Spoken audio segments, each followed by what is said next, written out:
Are you the spouse on file? Rain hammered against the windows the night Ethan Cole's life split clean in two. His wife, Marissa, it was supposed to be 3 hours away at a corporate conference, yet the call he received came from the head of security at a luxury hotel she never mentioned. "Are you the spouse on file?" the man asked, his tone steady but charged, as if holding back something volatile. Ethan's pulse stumbled. Why would a hotel need him? Why did the guard say there had been an incident in a suite registered under her boss's name? In that moment, the world tilted unfairly, violently, leaving Ethan grasping for logic, while a darker truth lurked just off screen.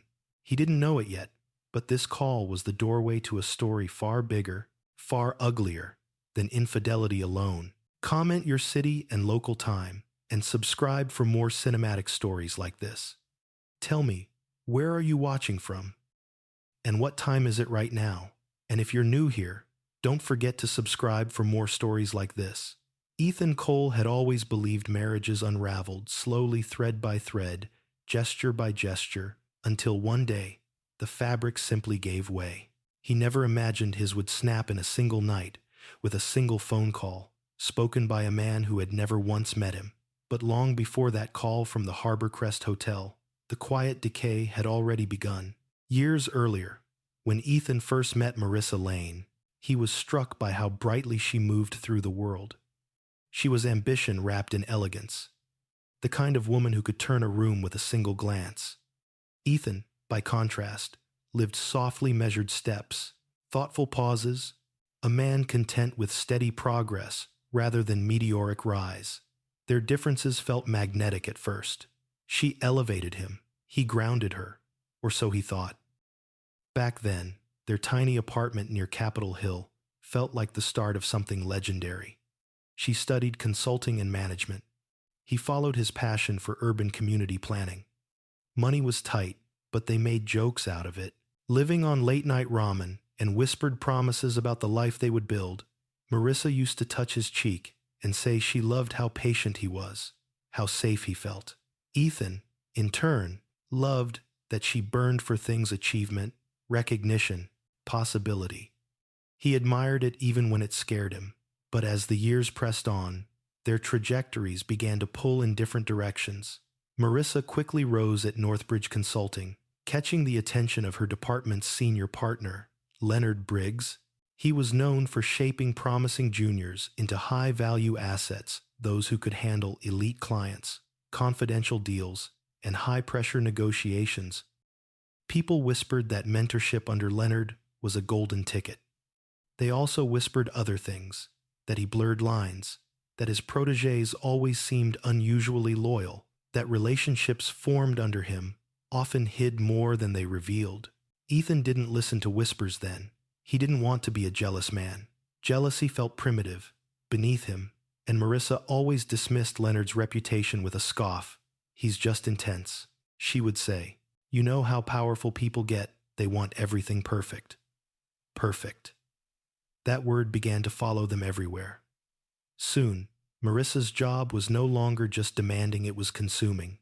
Nights blurred into early mornings as she chased promotions that dangled just out of reach. Ethan cooked alone more often, ate alone more often, slept alone more often. He told himself this was temporary, the price of ambition. Relationships evolve. He reasoned, seasons shift. But the shifts came with shadows. There were the weekend strategy retreats she never fully explained, the terse replies when he asked which teammates were traveling with her, the way she began dressing with a sharper edge, sleek dresses, tailored blazers, lipstick shades meant for boardrooms that only pretended to be neutral. And then, the laugh. He first heard it one night when she was on the phone in the kitchen, a breathy, lilting laugh he hadn't heard from her in years, light, flirtatious, almost shy. When he stepped into the room, she stiffened and ended the call abruptly. She said it was a client who liked jokes. Ethan wanted to believe her. He needed to believe her, but trust, when stretched too thin, becomes indistinguishable from denial. Still, Ethan played the part of the supportive husband. He packed her lunches when she forgot. He drove her to the airport even when her flights left before sunrise. He sent encouraging texts before her presentations, and every time she came home exhausted and distant, he convinced himself that love meant patience, and patience meant silence. The silence grew heavier. There were nights when Marissa returned, smelling faintly of wine and expensive cologne.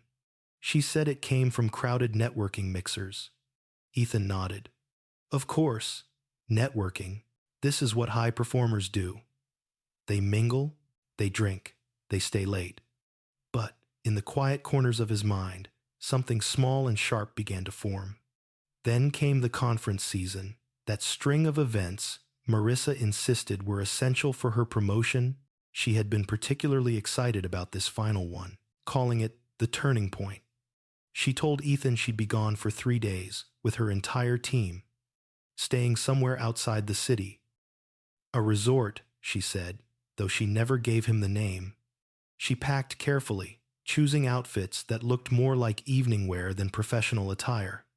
The morning she left, she rushed more than usual. When Ethan offered to help carry her suitcase to the car, she declined too quickly.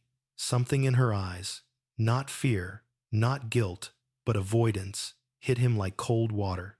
Before he could ask her anything, she kissed his cheek, whispered, "Wish me luck," and disappeared into a waiting rideshare. He stood at the door, long after her car vanished, a strange heaviness blooming in his chest. Throughout the day, Ethan distracted himself with worksite evaluations, urban zoning reports, community planning proposals. Yet, his mind kept drifting back to that morning. Something felt off.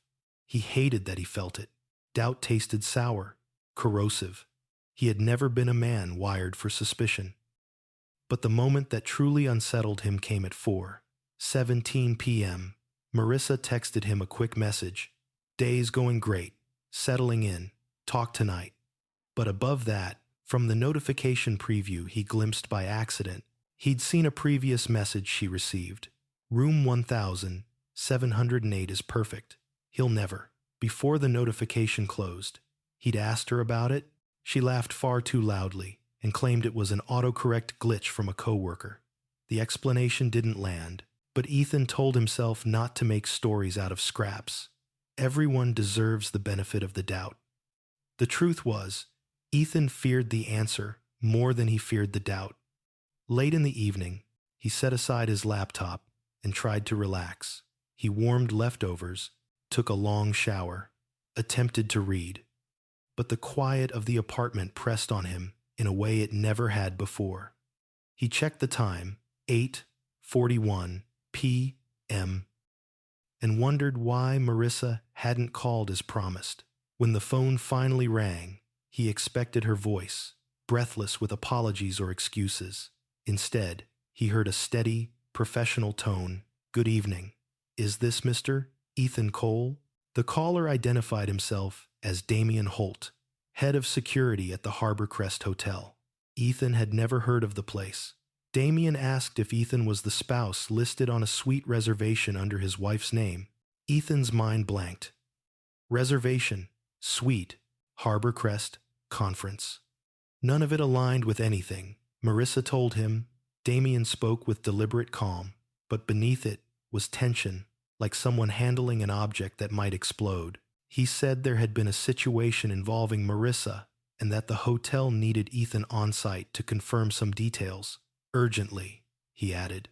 Ethan's confusion turned into dread when Damien mentioned, almost accidentally, that the room was booked using the corporate credentials of Leonard Briggs.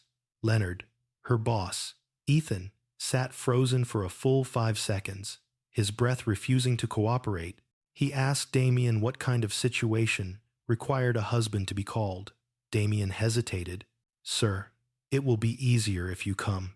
Your wife is safe, but the circumstances are complicated." Complicated, the word punched through Ethan's ribcage.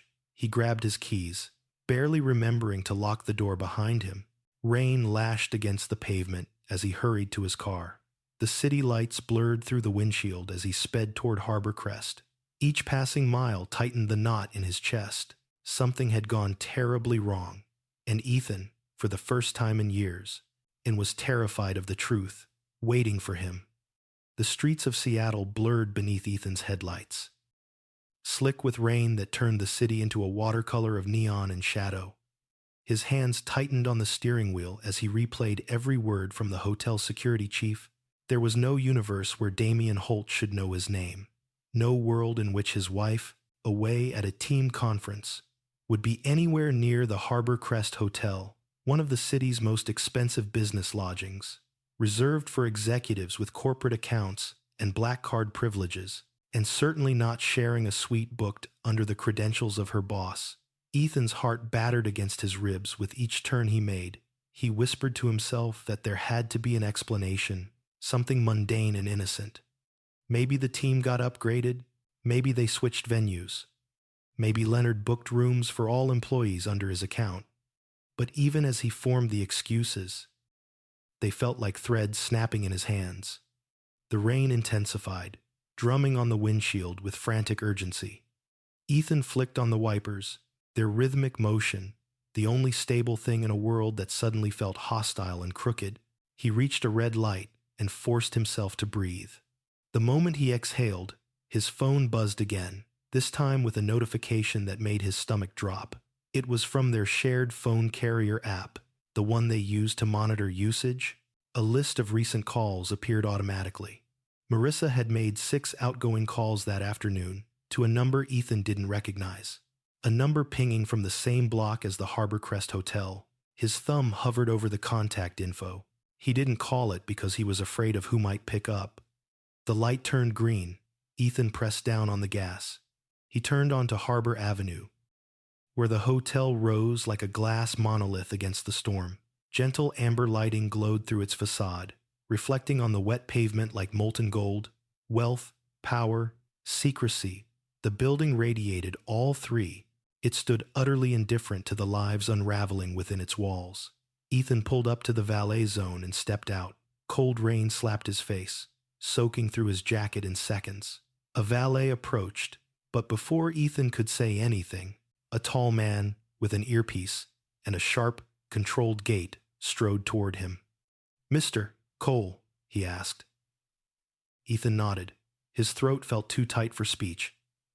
"I'm Damian Holt," the man continued, extending a steady hand. His grip was firm, grounding. His expression, however, carried something heavier, like a person who'd already seen the answers Ethan was searching for and wished he hadn't. "Come with me," Damian said.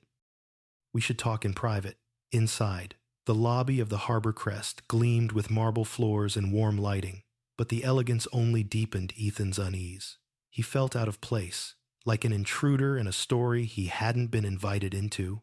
Damian guided him to a quiet corner away from guests bustling about in tailored suits and glimmering jewelry. "Before we go upstairs," Damian said carefully, "I need to verify some information." Ethan braced himself. Damian slid a printed registration form across the small table between them. The hotel's logo sat at the top, embossed in silver, and there, unmistakably, was Marissa's name. Her handwriting, except the signature, wasn't quite her real one, a sloppy imitation, an attempt at her elegant loops, but executed by someone rushing, or hiding.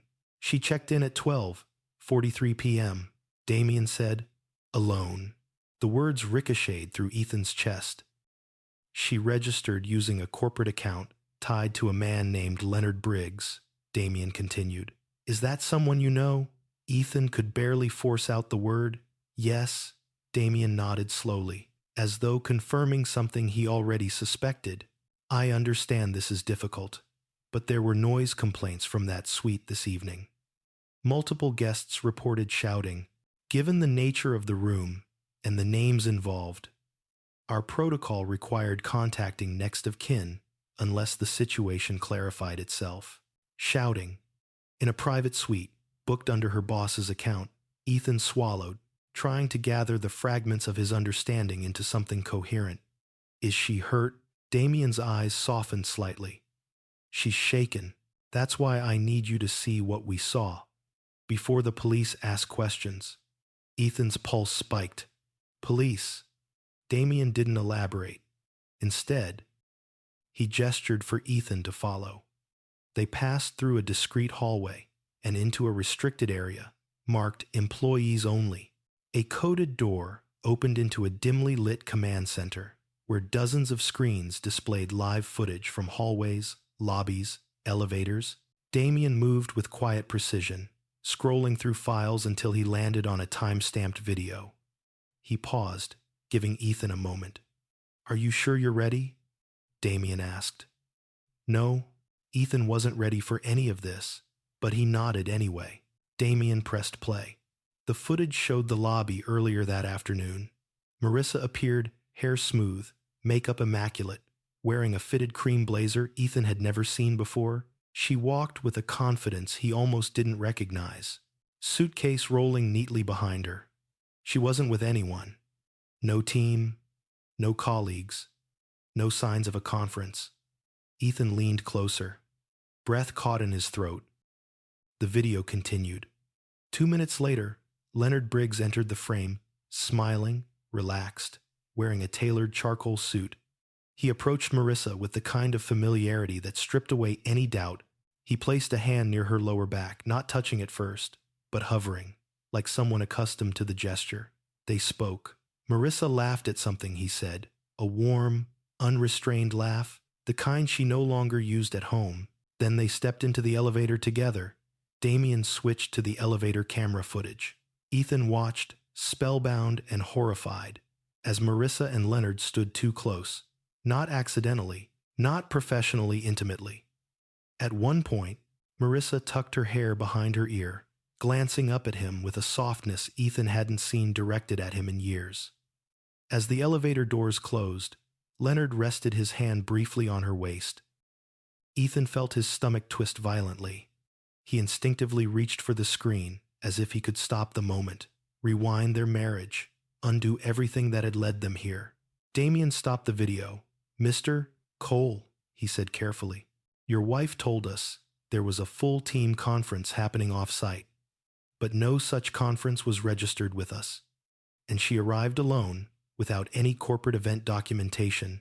Ethan stepped back, dizzy. This can't be right. Maybe she, maybe they, maybe. He couldn't finish the sentence. Damien looked at him with the kind of expression meant for people on the edge of a breaking truth. "I know this is painful," he said quietly, "but what happened tonight escalated, and the story she gave our staff doesn't align with what we've observed." Ethan stared at the frozen image of his wife on the screen, smiling in a way she never did for him anymore. "What story?" he whispered. Damien hesitated. "She claims she was attacked." The room fell silent. Ethan's pulse roared in his ears as Damien continued. "We found evidence of a physical struggle, but the question we're trying to understand is, what kind of struggle? And why?" He gestured toward the door. "We need to go upstairs." Ethan followed him, each step feeling heavier than the last. Something terrible had happened in that suite. But the truth, whatever it was far more dangerous than Ethan had imagined. The elevator ride to the 17th floor felt endless, even though only seconds passed. Ethan stood rigid beside Damien Holt, staring at the glowing numbers as they climbed 11, 12, and 13. The air inside the lift felt unnaturally still, heavy with implications neither man dared yet to voice. Ethan's pulse beat erratically. A mix of dread, disbelief, and a faint, desperate hope that this was all some grotesque misunderstanding, the kind life occasionally threw at people, only so it could reward them with relief afterward. But deep down, even beneath the denial he clung to Ethan, knew that relief was not what waited on the 17th floor. When the elevator doors slid open, the executive hallway stretched before them in a silent corridor of plush carpeting, soft gold lighting, and framed abstract art. Ethan felt like he was walking into a courtroom rather than a hotel. Each detail seemed too serene, too polished for what Damien had described. They turned a corner, and a small cluster of hotel staff stood near a specific door guarding it, whispering anxiously, glancing up when Ethan approached. Their faces revealed something Ethan wasn't prepared for: pity. Damien motioned for them to clear the path. "This is the suite," he said quietly. "We will proceed carefully." Ethan's chest tightened. He wasn't sure if he feared seeing his wife injured or feared discovering what she had done. Before entering the room, Damien paused and spoke in a tone that felt almost ceremonial. "Some of what you may see will be difficult," he warned, "but understanding the circumstances requires seeing the environment as it was found." Ethan nodded numbly. Damien unlocked the door. The suite was dim, lit only by a single lamp knocked sideways on the floor, casting skewed shadows across the room. The first thing Ethan noticed was the broken wine glass near the entryway, shards glimmering like a constellation on the carpet. A dark stain trailed across the floor. Wine. Not blood. Its deep red bled into the white rug like a wound. The living area told a story even before anyone spoke. A chair had been tipped over. Pillows were strewn everywhere, one ripped along the seam. The coffee table bore fingerprints smudged in condensation. From two glasses, a half-empty bottle of Cabernet sat on its side, its contents dripping off the edge like slow rain. Ethan's breath caught as he stepped further into the room. This wasn't the chaos of strangers or intruders. This was the aftermath of intimacy turned violent, of two people who knew each other well enough to fight without restraint. He forced himself to move forward. The bedroom was worse. Sheets tangled, blankets scattered to the floor. Clothing lay everywhere, men's and women's. A torn blouse hung off the foot of the bed like a discarded skin. Ethan's eyes tracked the fabric and felt his insides twist. He knew that blouse. He'd bought it for their anniversary last year. The closet door was ajar, and inside, shoes were jumbled in a way only haste or panic could cause. Damien observed quietly, letting Ethan take in the scene. "This is how we found it," he said softly. "Nothing has been altered." Ethan couldn't speak. His throat was a desert. From the adjoining bathroom came a faint sound, the rustle of fabric. Ethan tensed instinctively. Damien stepped ahead, opening the door slightly, and there she was, Marissa, standing by the sink, wrapped in a hotel robe cinched too tightly around her waist. Her hair was messy, mascara smudged under her eyes. Her skin looked unusually pale for someone who normally glowed with confidence. When she turned and saw Ethan, her breath hitched, and her lips parted in something between shock and relief. "Ethan," she whispered. As though she didn't quite believe he was real, her voice trembled. She stepped forward, clutching the robe like armor. Ethan froze. He felt rooted to the tile. Marissa closed the distance between them and threw her arms around him. Her body shook violently. "Thank God you're here," she sobbed into his chest. I didn't know what else to do." Ethan wanted to hold her. Part of him still needed to believe her, but his hands hovered awkwardly before touching her shoulders lightly, stiffly. It felt like hugging a stranger wearing his wife's face. She pulled back, tears streaking her cheeks. He tried to hurt me," she choked. "Leonard, he attacked me. He forced his way into the room. I fought him. I swear I did. I screamed, but no one came until it was almost too late." Her words spilled out, breathless, rehearsed or terrified. Ethan couldn't tell. His mind was a storm. Damien stepped forward, professional but not unkind. "Mrs. Cole, you told staff that Mr. Briggs forced his way inside, but we found no signs of forced entry, no tampered lock, no damage to the door."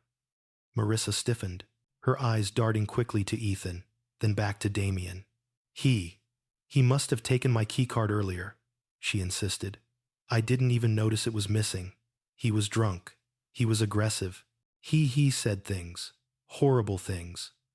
I fought him off." Ethan swallowed. "Why were you here?" he asked, voice cracking. "Why this hotel? Why under his account? You said you were at a conference."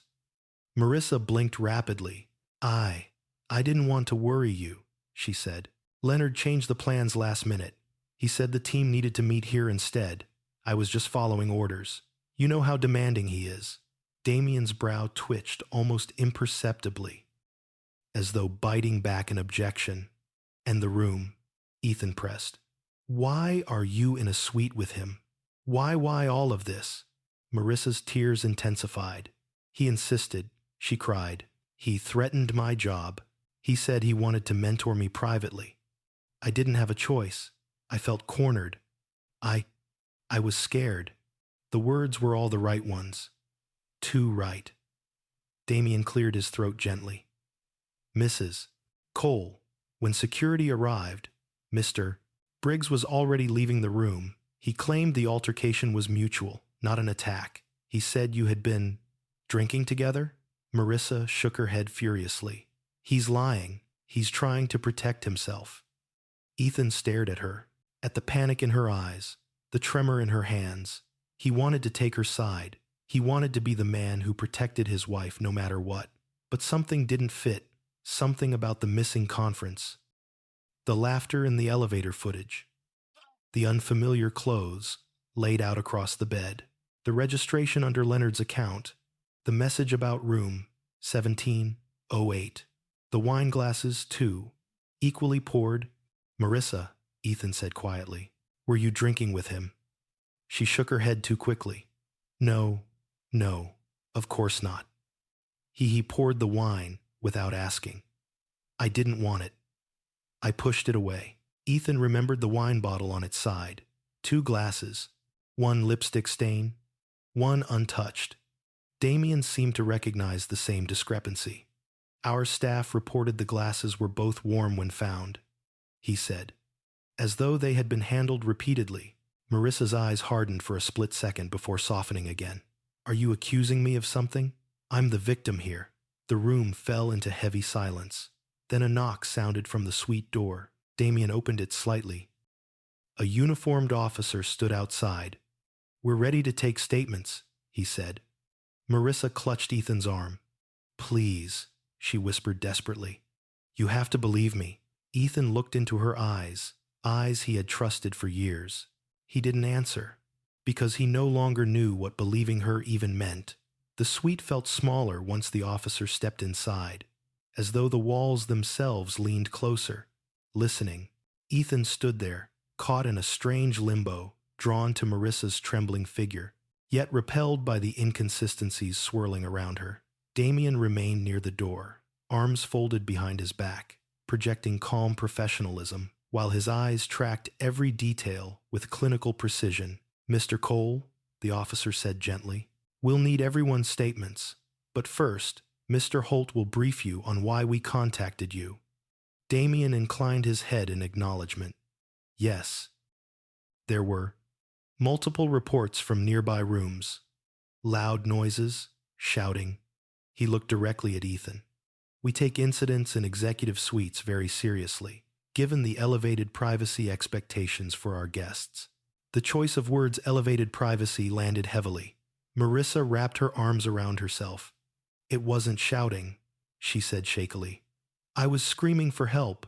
Damien's gaze shifted to her. His tone remained neutral, but not soft. That may be true later in the evening, Mrs. Cole. But earlier, well before security was alerted, there were sounds of a heated argument. Guests reported a male voice and a female voice. It seemed mutual. Marissa's face tightened.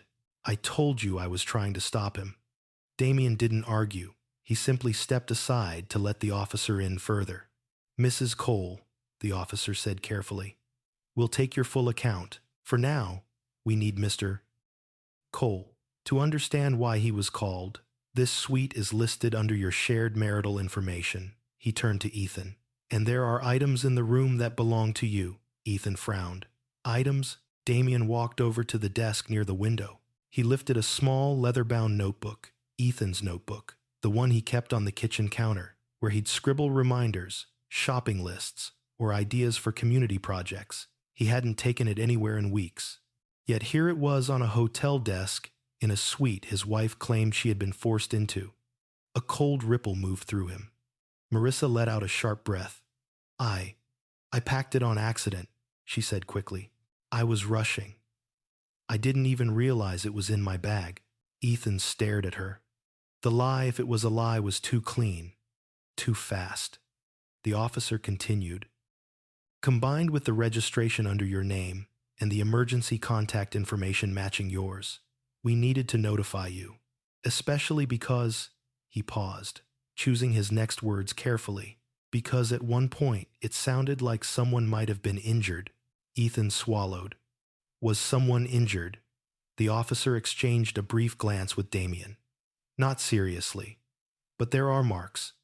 Marissa touched her cheek defensively. A faint bruise was forming along her jawline. Ethan's breath caught not out of sympathy, but confusion. It was too shallow to be from a heavy blow, more like something caused by a quick, heated scuffle, a push, a grab, something chaotic, but not predatory.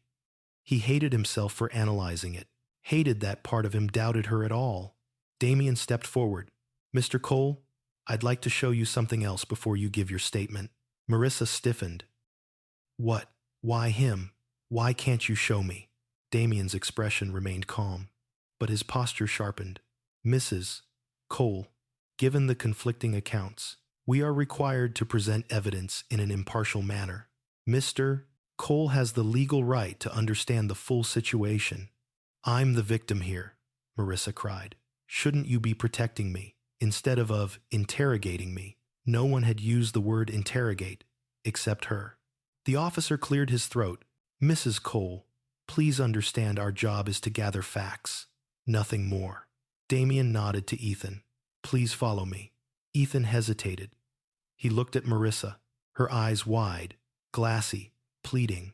A part of him wanted to stay, to hold her, to assure her that he was on her side.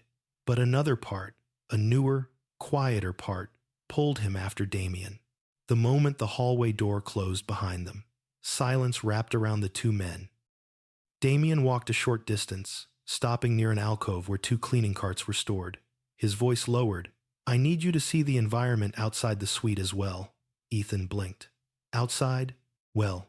Damien gestured toward the wall beside the suite. Ethan stepped closer, only then, noticing faint scuff marks along the baseboard. Not deep scratches, nothing dramatic, but enough to suggest someone had backed into the wall during a struggle. Those marks were here when we arrived, Damien said, but they don't match a forced entry. They match a physical argument that spilled out into the hallway. Ethan felt the last thread of breath leave his lungs. Mr. Cole, Damien continued gently, I'm not here to make assumptions, only to show you facts. He paused.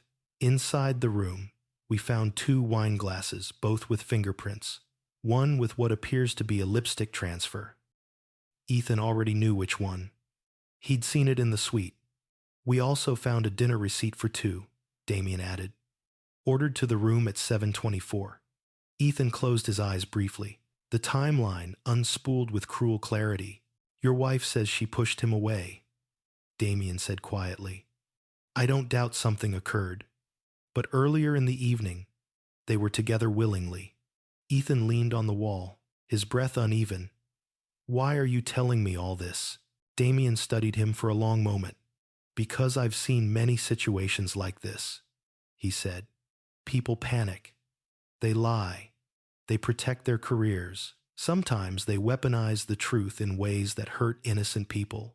You think she's lying? I think, Damien replied slowly, that there is more to the story than she is telling. Power dynamics can be messy. Affairs even messier. But my instinct, after 10 years in hotel security, is that your wife is not being entirely honest about how tonight began. Ethan pressed a hand to his forehead. The realization didn't feel like a revelation. It felt like confirmation of something his heart had already whispered hours before. Damien placed a hand on Ethan's shoulder, not intrusive, but grounding. Before you give your statement to the police, you deserve to know what you are walking into. Ethan nodded weakly. They returned to the suite. Inside, the atmosphere had shifted. Marissa sat on the edge of the bed now, staring at her hands. The officer stood near the window, writing notes. The broken room seemed quieter, more haunting. Ethan stepped inside, and Marissa's head snapped up. Relief washed briefly across her face before dissolving into fear. "What did he tell you?" she asked, voice trembling. Ethan didn't answer. He couldn't, because nothing he could say would change the truth. Something dark had happened in this room, something that didn't match the story she was desperately trying to sell, and for the first time in their marriage, Ethan wasn't sure whether his wife needed protecting or exposure. The air inside the suite had shifted something brittle, something on the verge of breaking. Ethan felt it the moment he stepped back through the door. Marissa's posture stiffened, as if bracing for impact, while the officer paused mid-note, watching the emotional current move between husband and wife like an invisible storm front. Damien remained near the doorway, silent but observant. His presence felt like a quiet anchor, steadying the room, even as everything inside Ethan tilted dangerously. Marissa rose from the bed, clutching the robe at her throat. "Ethan, please," she whispered, stepping toward him with trembling steps. "I know this looks bad. I know everything is twisted right now, but you have to believe me. He tried to force himself on me. He's been making advances for months, and tonight he finally snapped." Her voice broke on the last word, shattering into a sob that echoed around the damaged suite. Ethan swallowed hard. His throat felt raw, scraped clean by disbelief and longing, and something darker, fear, maybe, or the early seed of resentment. He wanted to believe her. God, he wanted to. But wanting and trusting were no longer the same. "Marissa," Ethan said quietly, "why didn't you tell me? About him? About anything?" Her hands shook as she reached for him. "Because I didn't want to worry you. I knew how it would look. Leonard is powerful. He can ruin careers. I didn't think you'd understand." "Try me," Ethan said, not unkindly but not softly. She hesitated, and that hesitation, even more than the bruises or the chaos, chilled him. The officer approached. "Mrs. Cole, Mr. Cole, we need to begin formal statements." Damien stepped in. "Officer, before we proceed, it may help to clarify additional details within the room." The officer nodded. "Agreed. Let's gather as much clarity as possible." Marissa bristled. "I've already explained what happened. Why are we repeating everything?" "Because," the officer replied calmly. "Some parts don't align yet." A flicker of panic passed through her expression. Damien walked to the overturned wine bottle. "Mrs. Cole, you mentioned you refused his drink, yet both glasses show signs of being held multiple times." Marissa shook her head. "He forced it into my hand. He was drunk. He wouldn't stop pushing." Damien pointed to the lipstick stain. "And this, on the rim?" She hesitated again. I must have brushed the glass when I pushed it away." Damien didn't argue. He simply looked at Ethan. The silence between them said more than any accusation. The officer cleared his throat, shifting gears. "Mrs. Cole, earlier you told hotel staff. The argument began when Mr. Briggs entered your room without permission. But security footage shows you entering the suite together this afternoon." Marissa's eyes widened. Fear flashed, then quickly reshaped itself into indignation. "He manipulated me. He pressured me. You don't understand how he operates. Everything he does is calculated. He makes it look consensual." The officer didn't react emotionally. "That's why we're gathering statements. Please sit." She sank onto the edge of the bed, hands twisting in her lap. Ethan moved toward a chair, but didn't sit. He couldn't. Too much energy churned inside him. Too much confusion and dread. The officer began the formal questioning. "Mrs. Cole, walk us through the events from the time you arrived at the hotel." Marissa launched into a narrative halting but detailed about Leonard pressuring her into coming early, about subtle threats cloaked as professional guidance. She claimed he'd booked the suite without her knowledge, claiming it was an executive workspace. She described him opening wine, stepping closer, making comments about how talented she was, how indispensable. But pieces didn't fit. They dangled awkwardly, like ornaments hung in the wrong places. When she reached the moment of the alleged assault, Her voice softened into a quiver, her breath quickening as she painted the picture of a woman cornered, terrified, fighting for autonomy. For a moment, just a moment, Ethan felt his chest twist with protectiveness. What if she truly had been manipulated? What if everything was darker and more predatory than the footage showed? What if he was failing her in the moment she needed him most? But then she said something that lodged itself in Ethan's chest like a shard of glass. He told me, she whispered, that I was smarter than my husband, that I deserved someone with ambition, someone more, equal to me. A strange silence followed, not because of the words themselves, but because Ethan recognized them. He had heard the same sentiment before, from Marissa, months earlier. During an argument about his career, she'd thrown those exact phrases at him, not in anger, but in cold disappointment. His blood chilled. It wasn't Leonard's voice he heard in her recounting. It was hers. The officer didn't seem to catch it, but Damien's eyebrow lifted by a hair. A tiny tell sign. He understood what Ethan just realized. When the officer finished with Marissa's statement, he turned to Ethan. Mr. Cole, it's your turn. We need your understanding of the relationship between your wife and Mr. Briggs, anything you've noticed recently, and your recollection of events tonight. Ethan opened his mouth and closed it. How much did he know? How much didn't he know? And how much of what he thought he knew was a lie? Marissa watched him with wet, fearful eyes. Ethan, please, she whispered. Tell them you knew something was wrong. Tell them I was scared. Tell them I wouldn't lie about this. He studied her, the tremor in her voice, the way her fingers dug into her robe, the fear wrapped too tightly around her words. But beneath the fear, he saw something else. Calculation. It flickered for only a moment, but he caught it, a shadow beneath the surface, the kind a person used to adjusting their story would accidentally reveal. Ethan inhaled shakily. I don't know what to say yet, he finally managed. I'm still trying to understand what happened. Marissa's face faltered. What do you mean? You believe me, don't you? The officer raised a hand. Let's not pressure each other. We're here to document. Mr. Cole, take your time. Ethan glanced at Damien, who gave a subtle nod, permission to think, not react. The officer stepped away to review his notes, giving Ethan a moment of reprieve.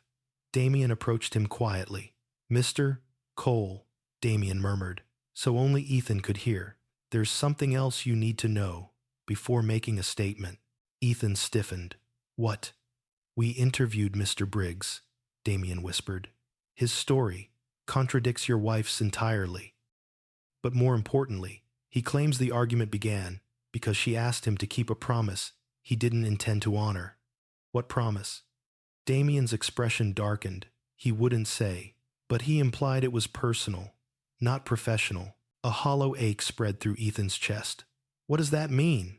Ethan demanded quietly. It means, Damien answered softly, that tonight wasn't the first time they were alone in a room. Ethan's heart dropped. The officer returned. Mr. Cole, we're ready for your statement now. Marissa looked at Ethan, a silent plea, wrapped in fear and guilt, and something Ethan no longer recognized as love. He inhaled deeply. He wasn't sure who he was protecting anymore, her or himself. And he wasn't sure who, in that room, was telling the truth. But he knew one thing with absolute certainty. This was only the beginning. Ethan followed the officer out of the suite, with steps that felt strangely detached from his body, as if he were watching himself from a distance, a silent spectator in someone else's unraveling life. The hallway smelled faintly of lavender from the hotel diffusers, but beneath it lingered something metallic, like adrenaline too long in the air. Damien walked a few paces behind, unobtrusive yet protective, a steady presence in the storm Ethan could no longer hide from. They were directed into a small conference room on the same floor, a polished space with a long mahogany table and floor-to-ceiling windows overlooking the rain-soaked city below. It was too elegant, too composed for what was about to happen. Inside sat Leonard Briggs. His presence was startling, not because of aggression, but because of the eerie calm he radiated. His charcoal suit jacket had been removed. His white shirt slightly wrinkled, sleeves rolled to his elbows as if this were merely a late meeting rather than the aftermath of chaos. A small cut marked his cheek, shallow but noticeable, the only physical evidence of conflict. He sipped water while speaking to two officers. When the door opened, he lifted his eyes and something flickered across his face. Not surprise, not remorse. Something closer to mild irritation, like an executive being forced to attend a meeting he didn't schedule. Ethan froze in the doorway.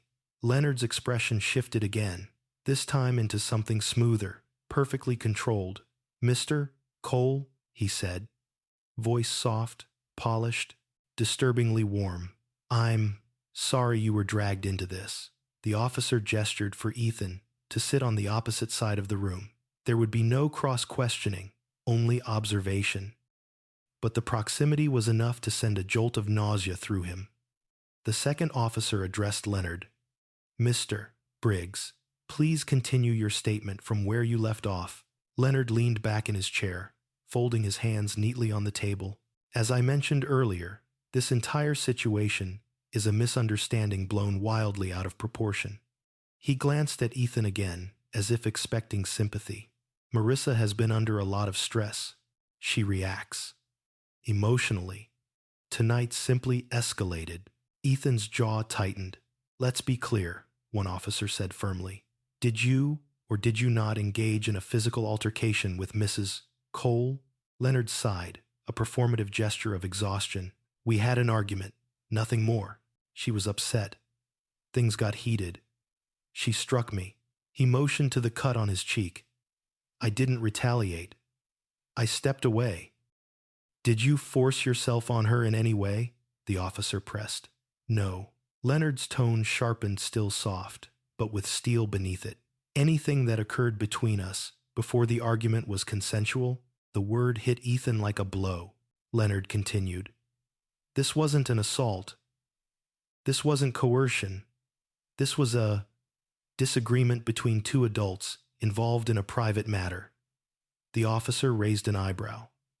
"A private matter?" Leonard shifted slightly, repositioning himself with calculated poise.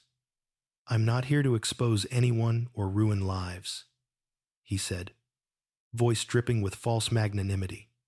"But if Mrs. Cole insists on making unfounded accusations, I will have no choice but to disclose everything." He clasped his hands together, lowering his voice as if sharing something confidential. "She and I have been romantically involved for several months. She asked for more than I could offer her professionally and personally. Tonight she became emotional when I ended things." The room felt suddenly colder. Ethan's breath stilled. The officers exchanged looks. Leonard's expression softened into counterfeit empathy. "She's a talented woman, ambitious, but she can also be volatile when disappointed," the officer asked. "Are you suggesting she fabricated the assault claim out of anger?" "I'm suggesting she's overwhelmed." Leonard leaned forward. "And I'm suggesting she needs support, not legal escalation." Damien shifted his weight slightly behind Ethan, a barely perceptible sign of tension. Ethan didn't speak. He couldn't. Every sentence Leonard uttered tangled with the last, weaving a narrative so plausible, so insidiously polished, that uncovering truth from manipulation felt impossible. And yet, something in Leonard's tone crawled beneath Ethan's skin. The familiarity, the ease, the entitlement. This man wasn't defending himself. He was directing the story. "Mr. Briggs," the officer asked, "can you describe the nature of your relationship with Mrs. Cole prior to tonight?" Leonard smiled, thin and unsettling. "It was mutually beneficial. She received mentorship and opportunities. I received—" He paused, glancing at Ethan with a flicker of something triumphant. "Companionship." Ethan felt something in him fracture. It wasn't anger. Not entirely. It was recognition. Pieces of his marriage, scattered for months, suddenly clicked into place. The late meetings, the trips, the new clothes, the laughter he didn't recognize, the slow, creeping distance. He'd felt the truth. Long before tonight, He just hadn't been ready to face it. The officer pressed further. Earlier you stated she was the one who requested the suite. Yes, Leonard nodded. She said she wanted privacy away from the team discussions. She booked it through my corporate account because she didn't want anything traced back to her personal cards. She said her husband was, how did she put it, sensitive about expenses. Another crack, another shard of truth or weaponized fiction. Ethan didn't know which anymore. The officer leaned back, and the altercation. Leonard exhaled slowly. She wanted guarantees I couldn't give her. Emotionally, professionally, she became upset. One glass broke. She shoved me. When security intervened, she panicked and tried to invert the narrative. He lifted his hands in a gesture of resignation. I understand. She has more to lose. Ethan's stomach churned. Damien finally spoke, his calm tone edged with measured restraint. Mr. Briggs, hotel footage contradicts some of your timeline. Leonard's jaw ticked, the first visible crack in his composure. Hotel footage never captures context. And yet, Damien replied subtly, it often captures truth. Leonard said nothing. The officers wrapped up the questioning, thanking Leonard for cooperating before escorting him out another exit to avoid contact with Marissa. Ethan remained seated long after the door closed. The room pulsed with silence. Finally, Damien spoke quietly. You don't have to accept anything, he said. Ethan rubbed his hands over his face. But some of it might be true. Damien lowered his voice. Or none of it may be. Ethan's laugh came out strangled. How do I know? You don't. Damien answered honestly. Not yet. They walked back toward the suite. Ethan felt hollow, as though the confrontation had carved out everything inside him. When they entered, Marissa was seated exactly where they'd left her, but her expression had changed. The tears had stopped. Her breathing had slowed. She looked composed, too composed. She looked at Ethan, eyes searching his face like a battlefield. What did he say? She whispered. Ethan didn't answer. He couldn't, because he no longer knew whether he stood beside a victim or someone skilled at wearing the mask of one. One thing, however, had become undeniable. Whichever version of the story was real, Marissa wasn't telling it. The hours that followed felt dreamlike, not soft or gentle, but the kind of dream where the ground shifts underfoot, where rooms bend out of shape and voices sound hollow. Ethan sat at a small table in the hotel's reserved lounge area, waiting while officers finalized interviews and staff cycled in and out with practiced efficiency. He felt suspended between worlds, between the man he had been when the evening began and the man he was becoming, reshaped by truths that pressed closer with every breath. Damien Holt returned after a time, walking with thoughtful deliberation. Mr. Cole, he said, may I speak with you privately? His tone held no urgency, only a steady gravity that made Ethan's pulse quicken. They left the lounge, stepping through a back corridor reserved for staff. The lighting here was harsher, revealing the faint, tired lines around Damien's eyes. He led Ethan into a compact office tucked behind the security desk, a room that smelled faintly of coffee, paper, and rain-soaked wool. Damien closed the door softly. What I'm about to show you, he began, is not part of the formal police process yet, but given the inconsistencies, I think you deserve to see it before you make any final statements. Ethan's heart thrummed painfully. More footage. Damien nodded. Yes, additional angles the officers haven't requested. They have the right to obtain it, but often they only ask for the most direct captures unless the situation escalates. Ethan felt the room tilt. Why didn't you show this earlier? Damien hesitated just slightly. Because I wasn't sure which details were relevant. And because once something enters an official report, it cannot be taken back. I wanted to make sure you saw it before it created irreversible consequences for either party. The implication struck Ethan hard. This was not about proof alone. It was about context, truth, human choices in the gray. Damien turned to a monitor and typed in a code. Several thumbnails appeared, camera angles from hallway corners, elevator interiors, floor junctions. He selected one. The video opened to a timestamp from the late afternoon. The frame showed the hallway outside the suite, brightly lit and quiet. Moments later, Marissa and Leonard appeared, walking together, not touching yet close enough that intimacy thrummed invisibly between them. Laughing, her hand brushed lightly against his arm as she leaned in to whisper something. Ethan's stomach tightened painfully. This was 3 hours before the incident was reported. Damien said quietly. He clicked to another video. The suite interior, recorded from a camera discreetly hidden in a smoke detector footage, not typically reviewed unless there were emergencies or insurance claims. Ethan inhaled sharply as the scene unfolded. Marissa stood in the suite, shaking out her hair, kicking off her heels. Leonard poured wine into 2 glasses, speaking softly. The audio was faint but clear enough to catch fragments. Finally alone. Thought you'd cancel. I told you I wouldn't. Ethan clenched the edge of the chair. Marissa accepted the glass willingly, raising it in a toast. They drank. They laughed. At one point, she leaned her head briefly on his shoulder. The intimacy struck Ethan like a blade. Damien paused the footage before it shifted into something more heated. There's more, he said, but I think you understand the context. Ethan pressed a trembling hand over his face. Why did she say he attacked her?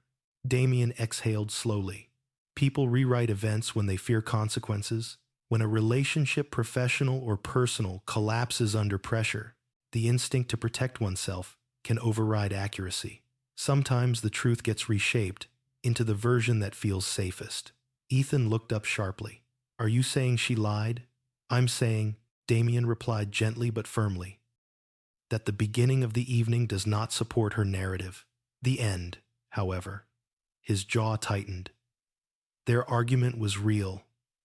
Their anger was real. But the trigger for that anger seems to have been something other than assault. Ethan stared blankly at the screen. He said she wanted him to keep a promise. Yes. What promise? Damien hesitated. That, Mr. Cole, I do not know. But given his position and the emotional intensity she displayed, it was likely personal or transactional. The word transactional clung to Ethan's ribs like ice. That's not all, Damien continued. There's another clip you need to see. He pulled up the 3rd video. This one was shorter, grainier. The fight had already begun. Marissa was shouting, her voice edged with fury, not fear. Leonard tried to calm her, raising his hands defensively. She grabbed the wine glass and threw it. He stepped back, and she lunged forward. The footage cut out at the point where the argument escalated beyond what the camera permitted to reveal. When the screen dimmed, Ethan felt hollow, stripped. He had expected betrayal? Yes, but not this brand of mutual destruction. Not this intimacy twisted into violence. He felt Damien's gaze on him. Do you understand why I called you now? Damien asked. Ethan nodded slowly. Because you didn't want me walking blind. Exactly, Ethan whispered. I don't know what to believe anymore. That's normal, Damien said softly. But remember, there is always a difference between a victim, a liar, and someone who simply cannot face the consequences of their own choices. Ethan's throat tightened painfully. And which one is she? Damien didn't answer. Instead, he said something far more honest. That's for you to decide, not the footage. Not the police, not me. They sat in silence for a long moment. Finally, Damien asked, Do you want to see the last clip? It might help clarify her motivations. Ethan nodded numbly. The final video showed Marissa alone in the suite after Leonard had been escorted away. She paced the room frantically, running her fingers through her hair, muttering under her breath. Finally, she stopped, inhaled sharply, and whispered, I can't let this destroy me. He said he'd leave her. He said he'd help me. This can't be how it ends. She looked into the reflective surface of the black TV screen, like a mirror, and whispered again, shakier, softer, I can't lose everything. Not now. Ethan felt something inside him collapse. Not a dramatic shattering, but a quiet, devastating fold of hope. The woman he loved was gone. In her place stood someone he didn't recognize. someone who spoke of consequences and bargains, someone who had prepared a story before he even arrived. Damien turned off the screen. "Mr. Cole," he said gently, "what you do with this information is up to you, but you deserve to see it." Ethan wiped at his eyes, not realizing he was crying until the tears hit his palms. "Thank you. Are you ready to go back?" Damien asked. "No," Ethan whispered, "but I suppose I have to." They walked out of the office together, down the hallway, toward the suite where Marissa waited, likely terrified, likely spinning another version of events, likely gearing up to ask Ethan for something she believed she still had the right to demand. But Ethan was not the same man who had walked into the Harbor Crest Hotel. He had stepped into truth, and truth, once seen, does not go quietly back into the dark. When Ethan returned to the suite, he felt the change inside himself before he took even a single step through the door. Something fundamental had shifted, subtle but irrevocable, like a fracture line that had been quietly growing beneath the surface, finally deciding to reveal itself. The exhaustion in his limbs was no longer from fear alone. It came from clarity, from realization, from truth, hitting with relentless weight. Marissa looked up the instant Ethan entered. Her eyes widened, shimmering with what might have passed for relief if Ethan had been the man he'd been 3 hours earlier. She rose from the bed in a flurry of movement, the hotel robe swirling around her legs. "You were gone so long," she whispered, voice trembling. I was scared." Ethan stared at her, not coldly, not angrily, but with an emptiness she felt instantly, because her expression faltered. Her confidence, thin and shaky, withered under the stillness in his gaze. The officer, still seated at the small table, closed his notebook gently. "Mr. Cole, if you're ready, we can finish your statement." But Ethan didn't look at him. His focus stayed on Marissa. "I need to talk to my wife first." The officer nodded politely and stepped into the hallway, giving them privacy. Damien waited just outside the door. It left Ethan and Marissa alone in the suite that smelled faintly of wine, fear, and broken promises. Marissa took one tentative step forward. "Ethan, what did he tell you?" He didn't answer immediately. He walked deeper into the room, past the overturned pillows and spilled wine, past the shattered glass glinting like evidence of a crime. Marissa watched him cautiously, sensing the shift. When he finally spoke, his voice was quiet, too quiet. "He told me nothing I didn't already know." Her breath caught. "That's not Ethan. Whatever he said, he's lying. He's twisting things to save himself. You know how powerful men are. They rewrite reality. They make their victims doubt themselves." Ethan turned to face her fully. "Victims don't book hotel suites. Victims don't drink wine with their attackers. Victims don't look the way you looked this afternoon." Color drained from her face. "You saw footage. It wasn't a question. It was a surrender wrapped in a whisper." Ethan nodded once. "All of it." A long, fragile silence stretched between them. Marissa's lips parted as if to speak, but she closed them again, staring at Ethan with the look of someone searching desperately for a salvageable lie. But the room was too full of truth for lies to breathe comfortably. Finally, she exhaled shakily. "Okay," she said, voice thin. I didn't want you to see that. It wasn't what it looked like. It looked consensual." Her jaw clenched. "Because I had to pretend it was." "Ethan, you don't understand how men like Leonard work.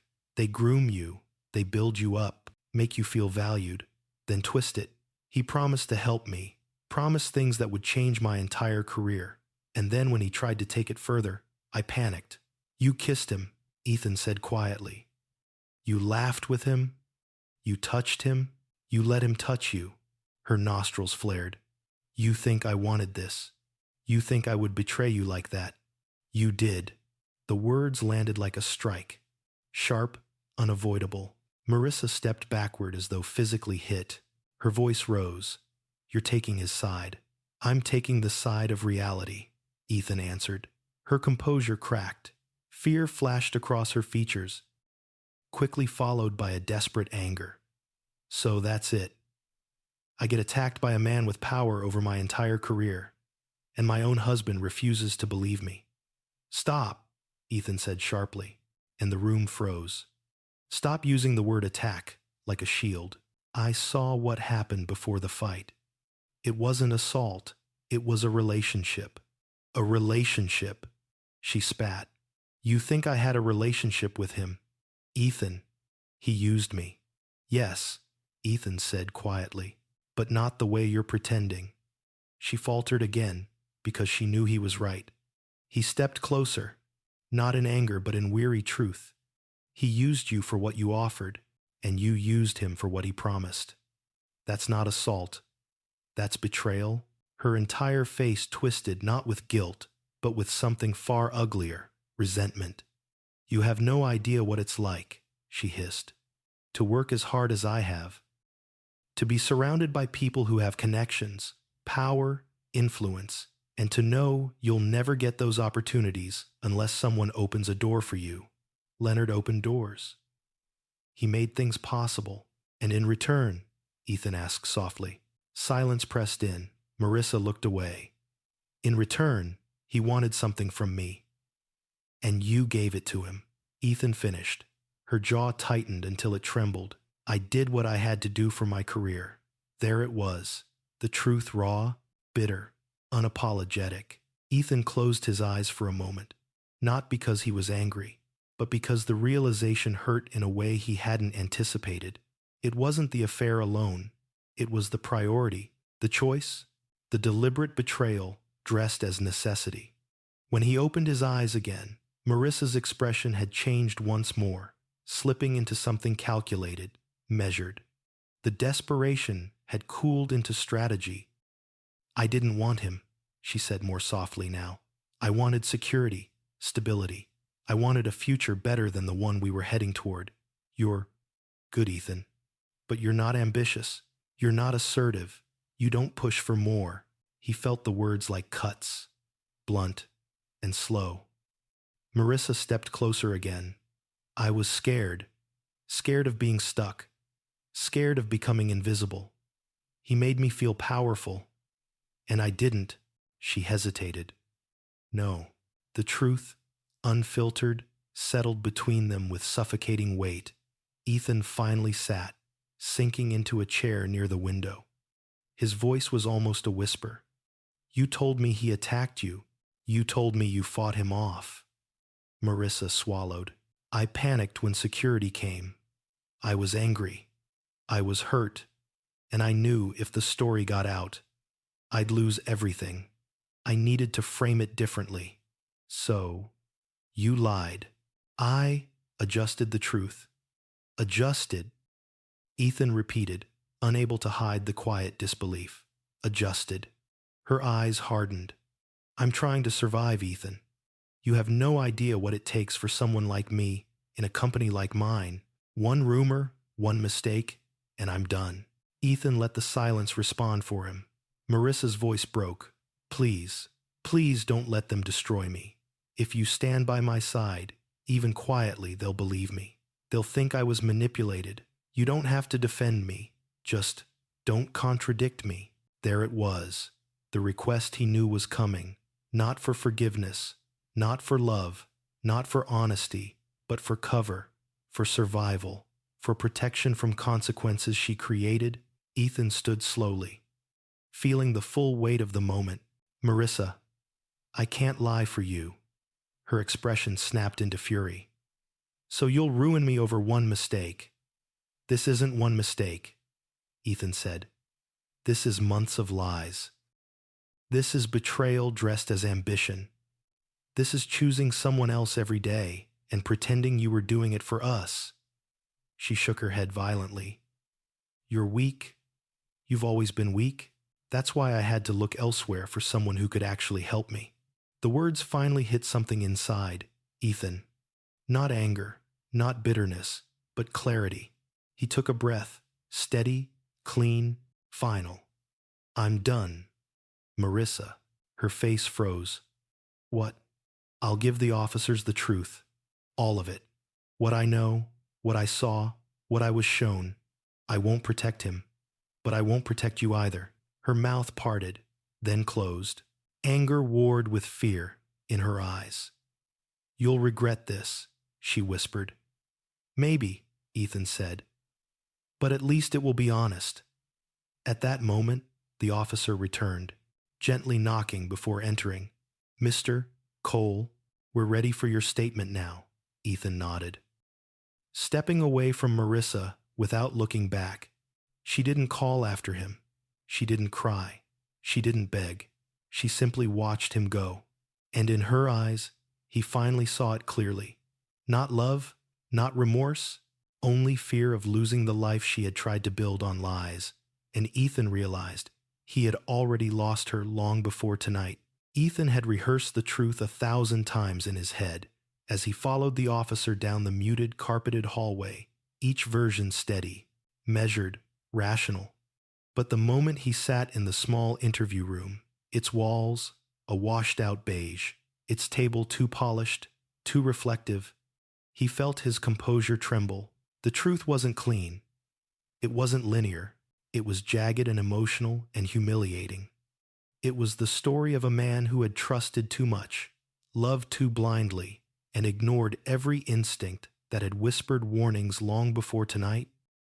The officer clicked on a small recorder. Mr. Cole, you may begin whenever you're ready. Ethan inhaled slowly. His voice, when it came, was soft but steady, like a man walking barefoot across broken glass, refusing to stop until he reached the other side. He told them about the conference Marissa claimed she was attending, about the strange text preview earlier that day, about the call from Damien, and the shock of finding her at the harbor crest. Instead of the retreat she described, he didn't embellish, he didn't dramatize. He simply laid out the pieces. When he reached the footage, the laughter, the wine, the easy intimacy between Marissa and Leonard, his throat tightened. He paused. Take your time, the officer said gently. Ethan nodded and continued. He explained how Damien had shown him the additional footage, the consensual nature of their arrival, the warmth between them in the hours before everything escalated. He described Marissa's plea for him to support her version, her insistence that he stand by her, not for truth, but for protection. He didn't accuse, he didn't condemn. He simply told the truth, piece by piece, bleeding quietly onto the table between them. When he finished, the officer leaned back, thoughtful. Thank you, Mr. Cole. Your honesty helps us understand the full context. We'll compare your statement against the evidence and decide how to proceed. Ethan nodded weakly. His limbs felt heavy, not from fear. Fear had long since drained from him, but from the quiet exhaustion of finally letting go. As he stepped out of the interview room, Damien was waiting. He gave a subtle nod approval. Maybe. Or respect. It struck Ethan how rare it was for anyone to look at him with that kind of acknowledgement lately. You did the right thing, Damien said quietly. Did I? Ethan asked, his voice rough. I feel like I just shattered the last piece of my marriage. Damien studied him for a long moment. Mr. Cole, your marriage was already shattered. You just stopped bleeding for someone else's mistakes.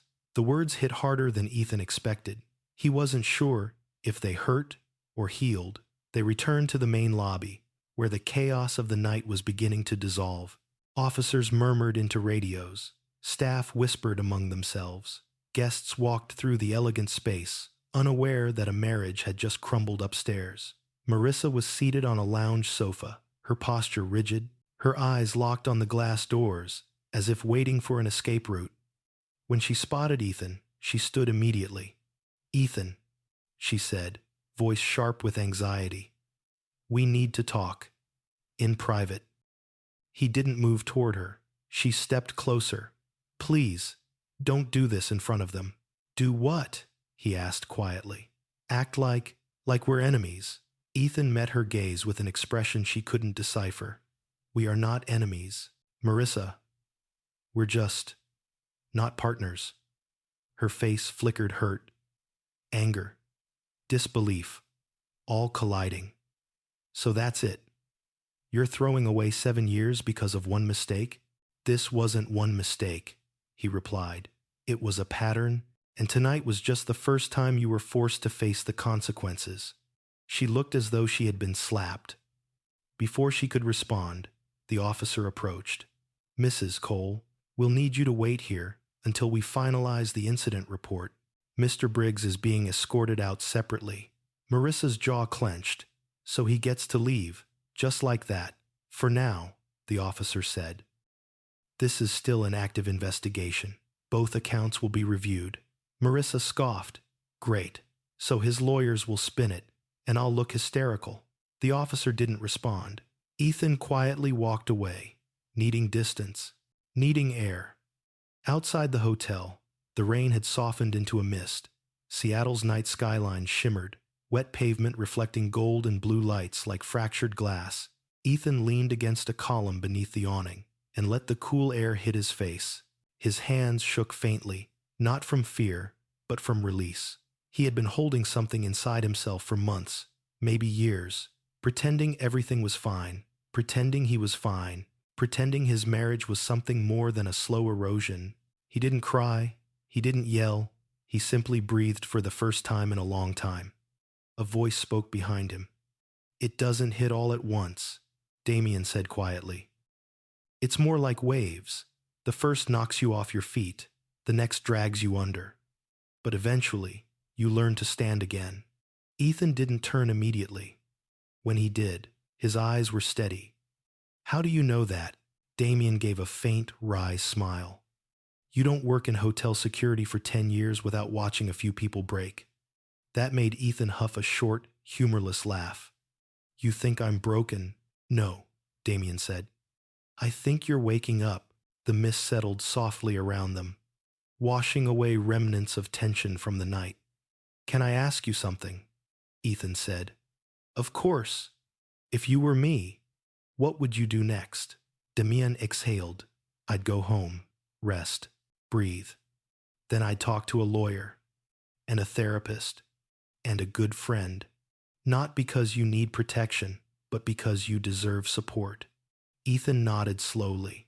The idea of going home alone, to the apartment still filled with traces of Marissa, felt both painful and liberating. He wasn't ready for what came next, but he finally understood he didn't have to be ready. He only had to move forward. As he returned inside to collect his things, he passed Marissa again. She looked at him with a mixture of desperation and disbelief. You can't do this, she whispered fiercely.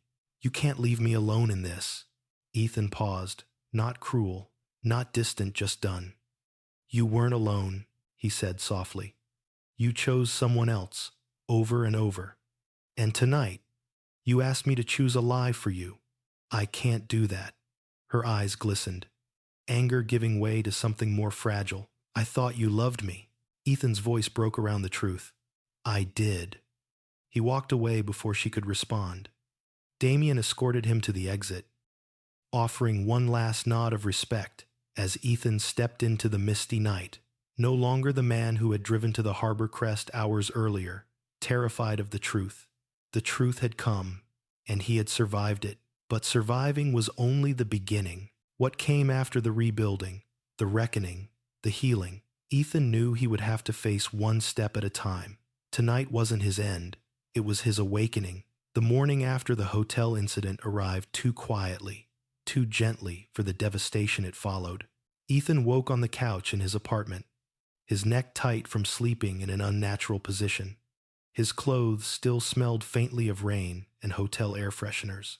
For a moment, in the fog between sleep and waking, he thought it had all been a nightmare, a twisted projection of insecurity and exhaustion. But then his phone buzzed. A message from Marissa. We need to talk. Please don't do anything rash. Ethan stared at the screen, not feeling anger, just an empty ache. His marriage, once defined by shared dreams and whispered promises, he had narrowed into a string of damage control messages. He didn't respond. Instead, he sat up and exhaled deeply. The apartment was too silent, too clean, too full of her perfume, lingering in the air, of framed photos, showing a couple he barely recognized. He needed direction, something solid, rational, grounded. That's when he remembered Jonah. Jonah Rivers, his college friend, had always been the one who saw through people, the kind who could read entire stories behind someone's eyes. They hadn't spoken in months, life pulling them into separate currents. But last night, Jonah had sent a simple, understated message after seeing Ethan's vague social post. "Call me, anytime," Ethan dialed. Jonah picked up on the first ring. "Hey, you good?" No judgment, no assumptions, just space. Ethan closed his eyes. "No, not really. Tell me everything." And Ethan did. He laid out the events, not as a victim seeking comfort, nor as a man seeking advice, but as someone trying to untangle a knot made of lies, betrayal, and the pieces of a life he thought was solid. When he finished, Jonah didn't speak for a long moment. Then, "Ethan, you need a lawyer." Ethan nodded. Even though Jonah couldn't see him, "I know. And a therapist." Another nod. "Yeah. And someone who won't let you shrink, to make others feel bigger, which you've been doing for years, man." Ethan leaned back, staring at the ceiling. "I didn't see it happening." "You weren't supposed to," Jonah replied gently. "People who manipulate don't announce themselves. They erode you, slowly." Something in Ethan's chest tightened, not with pain, but with recognition. "I'll text you the number of my attorney," Jonah added. "She's brilliant, tough, and she's seen cases like this before. Financial entanglements, emotional manipulation, high-stakes infidelity. You're going to need someone who knows how to navigate all that." Ethan rubbed his forehead. "This feels surreal." "It's not surreal," Jonah said. "It's clarity, and clarity hurts like hell." Ethan managed a weak laugh. "You sound like a therapist.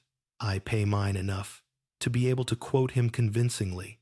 For the first time since the nightmare began, Ethan felt a fragile flicker of relief, like he wasn't alone in the dark anymore. After the call ended, Ethan sat contemplatively for a long minute, then opened his laptop. He searched for therapists, specializing in marital trauma and emotional abuse, words he had never imagined applying to his own life. He scheduled a consultation. Then, following Jonah's recommendation, he contacted the attorney, Claire Huxley. Her assistant returned the call within 10 minutes, scheduling Ethan for an urgent same-day appointment. By noon, Ethan found himself sitting in Claire's downtown office, surrounded by shelves lined with legal books and warm-toned art. Claire was in her early 40s, sharp-eyed, composed, with an air of competence that instantly grounded him. After he summarized everything, Marissa, Leonard, the hotel, the footage, the lies Claire took, meticulous notes. "I'm going to ask a blunt question," she said finally. "Do you want to reconcile with your wife?" Ethan paused. The silence that followed was answer enough. Claire nodded. "Then we proceed under the assumption that your best interests must be protected, not hers. You have options.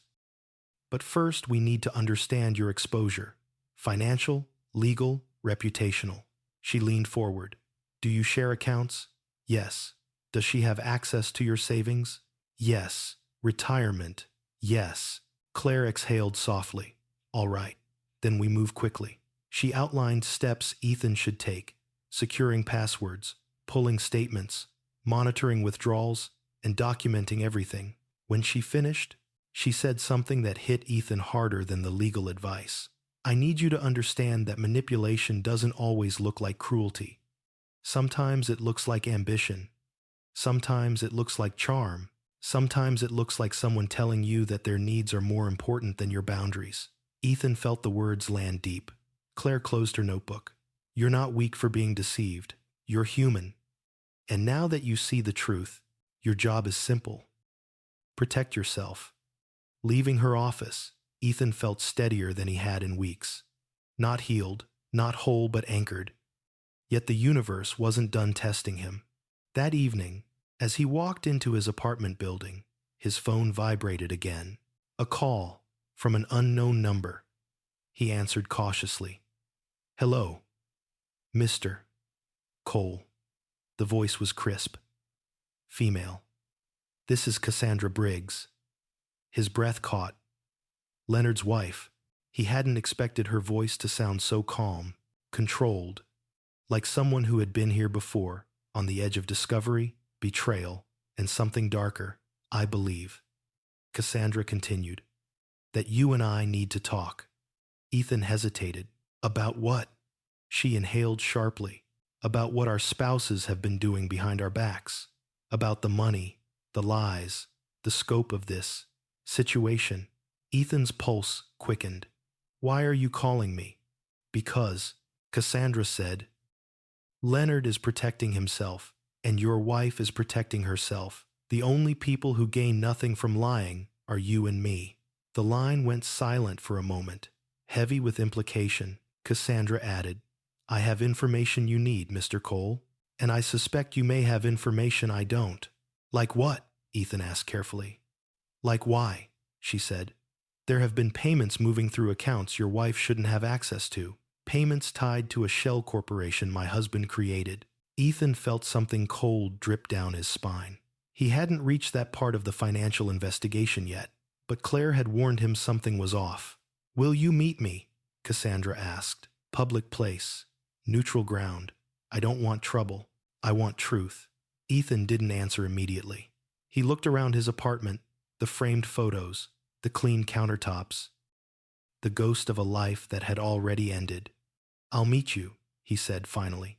Good, she replied. Tomorrow at noon. I'll text you the location. She hung up. Ethan lowered the phone slowly, a strange mixture of dread and resolve settling over him. This was bigger than infidelity, bigger than a broken marriage, bigger than the lies Marissa had spun to save herself. This was a web, a network, a conspiracy of ambition and manipulation that had pulled both him and Cassandra in without their knowledge. And now, for the first time since everything fell apart, Ethan wasn't just reacting. He was investigating. He was confronting. He was reclaiming his story. Tomorrow, the truth would widen, and so would the consequences. The next day arrived gray and heavy, the kind of Seattle morning where the sky feels low enough to touch. Ethan sat in his car for several minutes outside the cafe. Cassandra had chosen an understated place on the waterfront, quiet, tucked away from the main flow of pedestrians. Neutral ground, she'd said. Safe, public. Yet he felt anything but safe. He spotted her through the glass before he gathered the courage to go in. Cassandra Briggs sat near the window, posture composed, hands folded around a ceramic mug. She was impeccably dressed in a charcoal coat, hair pulled back in a sleek twist. Her eyes, even from a distance, looked cutting sharp enough to pierce lies clean through. Ethan finally stepped out of the car and walked in. The moment he approached the table, Cassandra rose gracefully and extended her hand. Mr. Cole, Ethan, he corrected gently. She nodded once. Cassandra. They sat, and for several seconds neither spoke. They simply observed one another, two people bound by betrayal. Strangers by circumstance, yet connected by wounds neither had chosen. Cassandra was the first to break the silence. I know this is difficult, but I appreciate you meeting me. Ethan nodded, his voice low. I think we both deserve answers. A faint, humorless smile touched her lips. Yes, and judging by how quickly my husband called his attorneys last night, I suspect the answers won't come from him voluntarily. Ethan swallowed. I'm sorry about what happened. Cassandra's eyes softened for the briefest moment. I'm sorry for you as well. But sympathy is not why I'm here. She reached into her structured handbag and removed a thin folder, sliding it across the table toward him. Ethan hesitated before opening it. Inside were financial records, exact matches to the kind Claire had told him to pull. But these were from Leonard's accounts, showing a series of payments labeled as consulting bonuses, performance incentives, and other vague corporate codes. But then Ethan saw it, transfers from Leonard to a shell LLC he didn't recognize. And from that LLC, transfers to an account under Marissa's name. Not once, not twice, over a dozen times. The amounts varied from a few $100s to several thousand, enough to form a pattern, enough to form a motive. Ethan felt his pulse thud in his ears. She said it was for training programs, career development. Cassandra let out a single, brittle laugh.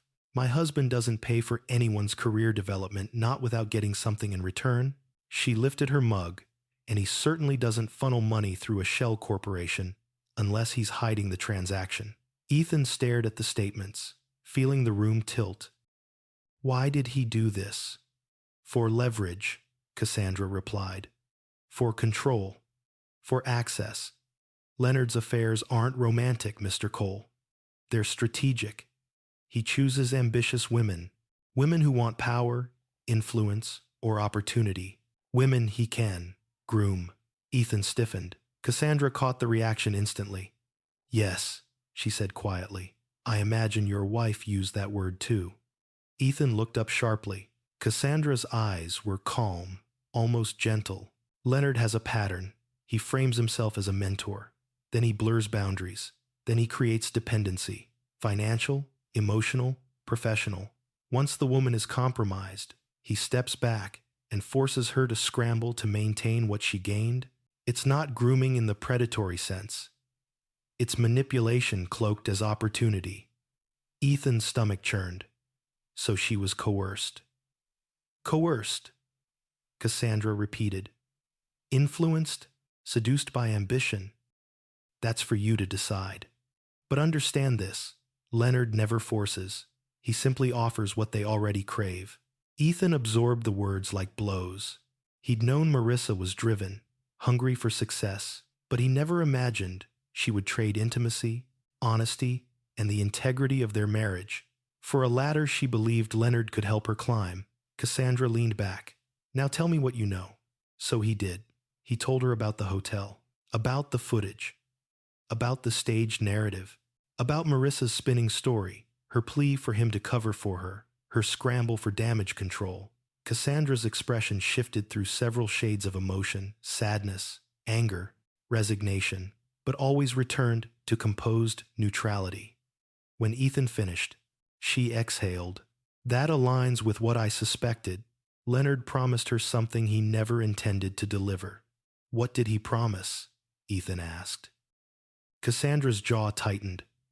A promotion, contacts, influence, a pathway to partner in the future. But Leonard never elevates anyone outside his preferred circle. He dangles rewards to keep people obedient. Your wife believed she was different. Ethan looked down at the table. She thought she deserved more. Most of them do. Cassandra murmured. That's why it works. Ethan felt anger bubbling inside him. Not sharp anger, but a deep, mournful one. Anger at Leonard, anger at Marissa, anger at himself for seeing signs and ignoring them, because part of him knew somewhere beneath her ambition. Marissa had been unhappy for a while. Cassandra studied him carefully. You need to prepare yourself. For what? The company will open an internal investigation. Leonard is too big to let this slide quietly, but he's also too big to destroy without careful planning. They will come for her first. Ethan frowned. Why her? Because she is expendable, Cassandra said flatly. Leonard is not. She will be framed as the instigator, the inappropriate subordinate, the unstable partner. They'll portray Leonard as the professional one who made a lapse in judgment. Ethan's throat tightened. She'll lose her job. Yes. And Leonard, Cassandra gave a rueful smile. Leonard will walk away with a negotiated resignation and a golden handshake, unless someone forces the board to see the full truth. Ethan hesitated. You want justice. I want accountability. Cassandra corrected, and I don't care about protecting him. But the company will only act if they see the affair as part of a larger pattern. That's where your evidence comes in. Ethan felt the implications settle like a weight. You want me to testify? I want you to tell the truth, Cassandra said. The footage, the statements, the financial transfers, everything. She paused, voice softening. Your wife may face consequences, but she made her choices, and my husband has been making his for years. Ethan sat in silence, torn between empathy and exhaustion. Cassandra leaned slightly forward. You don't owe her protection. She didn't protect you. The words hit like an arrow. Clean, devastating. Before Ethan could respond, Cassandra's expression shifted, sharpening. She reached into her bag again and pulled out a small USB drive. "This is a copy of Leonard's internal correspondence," she said. "Emails with your wife, messages confirming meetings, transactions, promises." Ethan felt his pulse spike. "How did you?" She smiled thinly. "I've been Leonard's wife for 12 years. Mr. Cole, you learn where people hide things." He didn't know whether to be impressed or terrified. Cassandra slid the drive toward him. "Use it. With your lawyer. For your divorce. For the investigation. For the police, if necessary. It's proof of their collaboration." Ethan stared at the USB, feeling the full gravity of what sat between them. His marriage, her marriage. Two lives shattered by secrets woven together. At last, Cassandra stood. "I'm filing for divorce," she said simply. "And I intend to make sure Leonard doesn't walk away untouched." She paused, looking at Ethan with something almost compassionate. "I hope you choose the same for yourself." Then she left. Ethan remained seated, staring at the drive, his reflection shimmering faintly on its metallic surface. He had been drowning in betrayal, lost, hurt, disoriented. But now he had something else.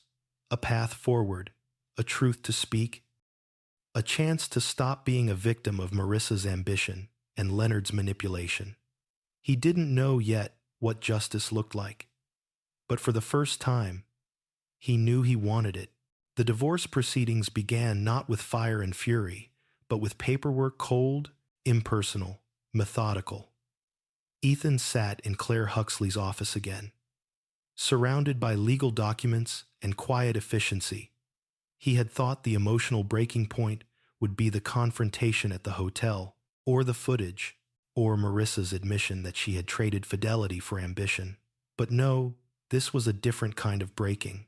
This was administrative heartbreak. "Your wife's attorney submitted her initial demands," Claire said, sliding a packet toward him. "Prepare yourself." Ethan braced as he opened the file.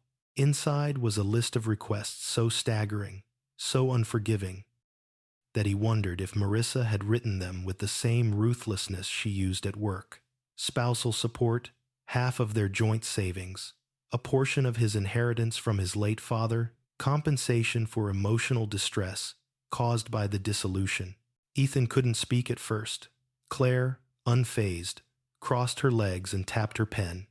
"She's positioning herself as the aggrieved spouse. It's a strategy. Not an unusual one, but particularly audacious, considering the circumstances. She wants my dad's inheritance," Ethan said quietly. "She wants whatever she thinks she can extract," Claire replied. "But wanting and getting are miles apart, especially with the evidence we have." Ethan rubbed the back of his neck. "What do we do?" "We respond," Claire said, "with truth and receipts." Over the next hour, they compiled a cohesive narrative supported by the financial records Cassandra had provided, the footage Damien allowed him to see, and Marissa's inconsistent statements. Claire was measured, strategic, turning Ethan's heartbreak into a legal map that others could follow to see the structure of manipulation beneath it. When they finished, Claire leaned back. "This will protect you. Not just financially, legally, ethically." She paused. "Now prepare yourself for the performance." Ethan frowned. "Performance?" Claire's expression was grim. "People like your wife don't let go of control quietly. Expect tears, accusations, deflection. Expect her to weaponize vulnerability." The warning lingered with him long after he left the office.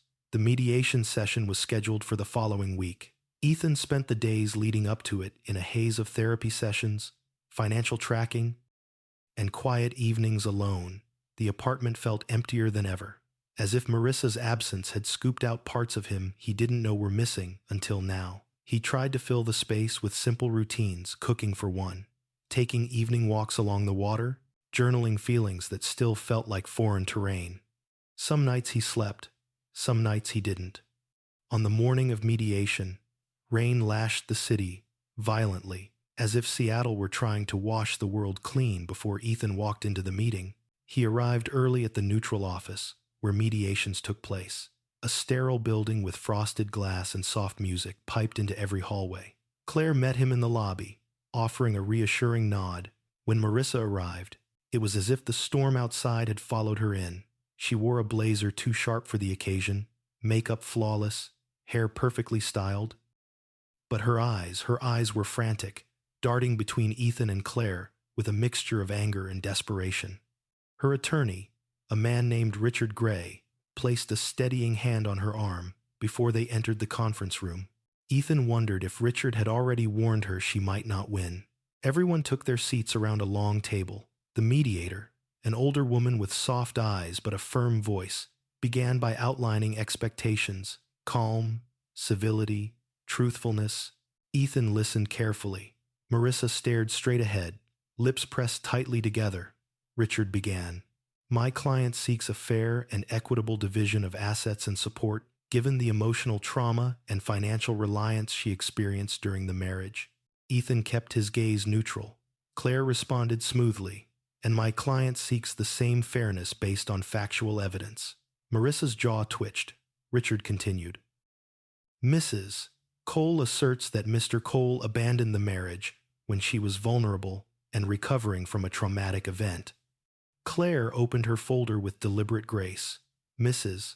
Cole's claims of trauma, she said coolly, are contradicted by both hotel security footage and police statements. Additionally, there is documented evidence of her long-term extramarital involvement with a senior executive at her firm, including financial transfers through a concealed corporate entity. The room shifted. Richard stiffened. Marissa's eyes widened with barely contained fury. You had no right. Claire didn't raise her voice. She didn't need to. We only present what is factual, what can be proven. If Mrs. Cole disputes the authenticity of these records, we are prepared to subpoena Northbridge Consulting for verification. Marissa's breath hitched. The mediator interjected gently. Mrs. Cole, perhaps it's best if we allow your attorney to speak on your behalf. But Marissa couldn't hold back. This is a smear campaign, she snapped. None of this changes the fact that Ethan supported me financially and emotionally, and I relied on him. He can't just walk away. Ethan flinched slightly. Hearing her frame the marriage as dependence felt like a distorted echo of something once tender. Claire replied calmly, Mr. Cole is not walking away. He is responding to a pattern of deceit, manipulation, and financial misconduct. The documented transfer of marital funds into a private account, without his knowledge or consent, is grounds for forfeiture of spousal support. Marissa's face crumpled not into tears, but into rage. You were supposed to protect me, she hissed at Ethan. You were supposed to stand by me. I stood by you, Ethan said softly. For years, even when I shouldn't have. She shook her head violently. You're weak. You always were. That's why I had to push for more. That's why She stopped herself, realizing too late how revealing her tone was. Richard placed a hand on her arm again, firmer this time.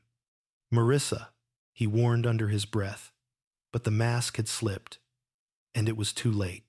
The mediator continued the session, asking each side to outline desired outcomes. Richard, now clearly rattled, attempted to salvage Marissa's case by painting Leonard as a manipulator. But the financial documents undercut every attempt. By midday, her demands were systematically dismantled. She could not claim spousal support while financially entangled in an affair that violated marital contracts. She could not claim part of Ethan's inheritance. It was legally protected. She could not claim emotional hardship when evidence contradicted her narrative. She could not claim victimhood while simultaneously benefiting from concealed financial transfers. Marissa's confidence eroded until she looked almost fragile, like the world she had built was collapsing faster than she could defend it. At one point, she whispered, Ethan, please, don't let them take everything from me. His voice was steady. I'm not taking anything. I'm just not giving away what isn't yours. Her eyes shimmered. For the first time since the affair came to light, real fear appeared.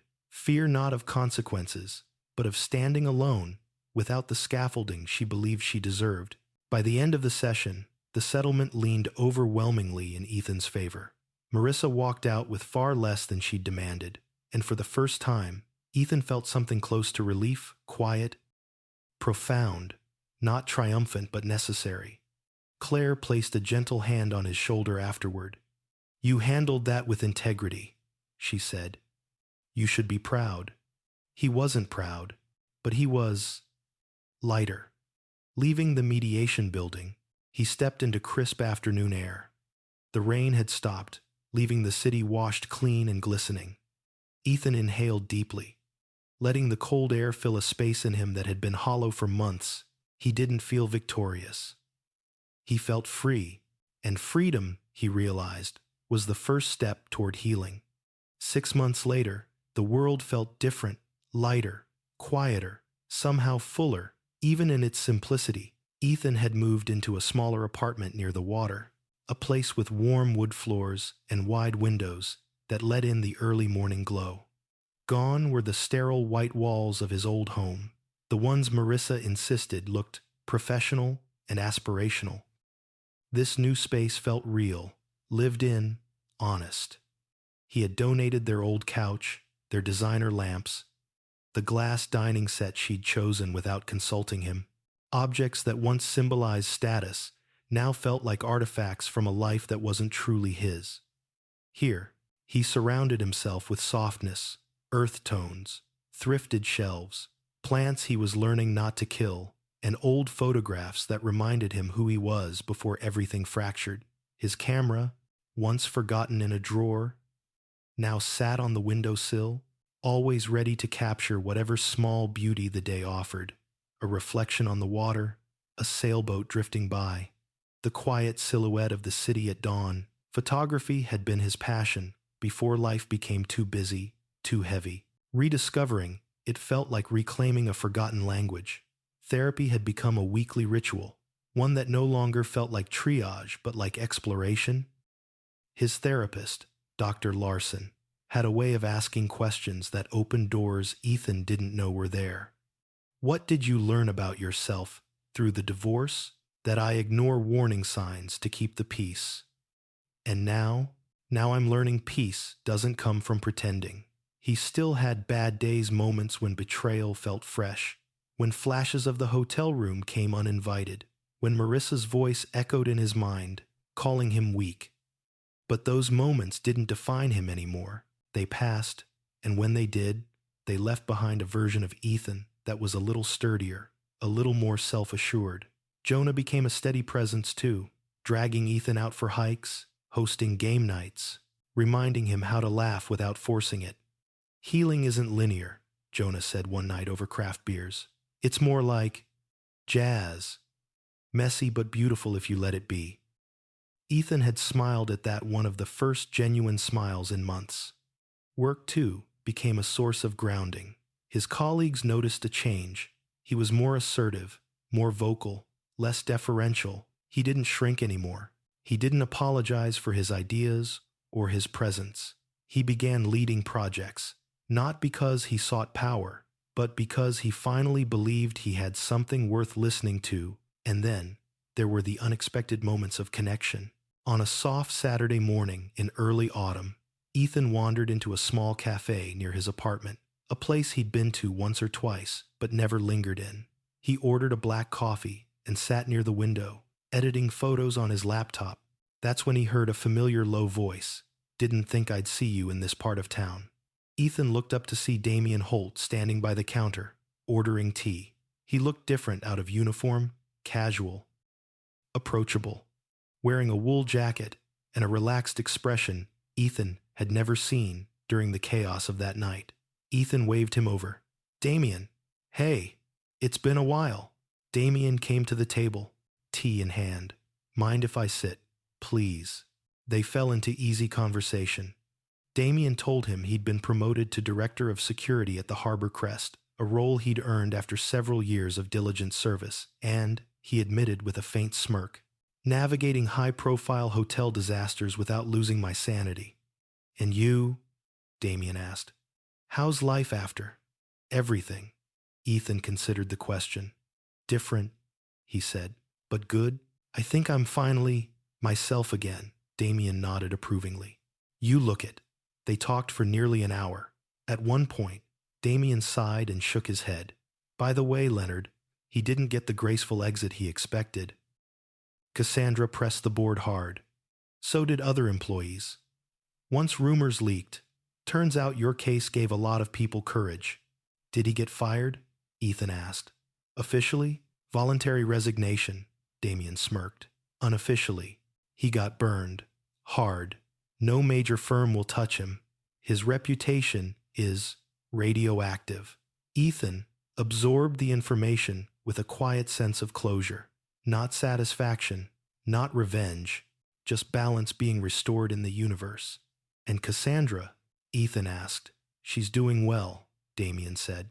Started consulting independently. Doing so well, actually, that I wouldn't be surprised if Northbridge ends up hiring her someday. Time passed. Their conversation drifted from heavy to light, moving from corporate politics to photography to Seattle's best hidden food spots. Ethan realized he hadn't had a conversation this comfortable in years, one where he didn't feel judged, diminished, or cautious. When Damien finally stood to leave, he paused. You're doing well, Ethan. Better than when I first saw you. Ethan gave a small, grateful smile. That wasn't a high bar, Damien chuckled. Maybe not, but you cleared it by miles. Ethan watched him go, feeling a strange warmth settle in his chest, not romantic, not nostalgic, just connected, seen, understood. Life was no longer something happening to him. It was something he was shaping again. But healing was rarely linear. That evening, as Ethan returned from a grocery run, he found a missed call from an unknown number. He ignored it. Then another came, and then a text. It's me. Please, can we talk? Just once, Marissa.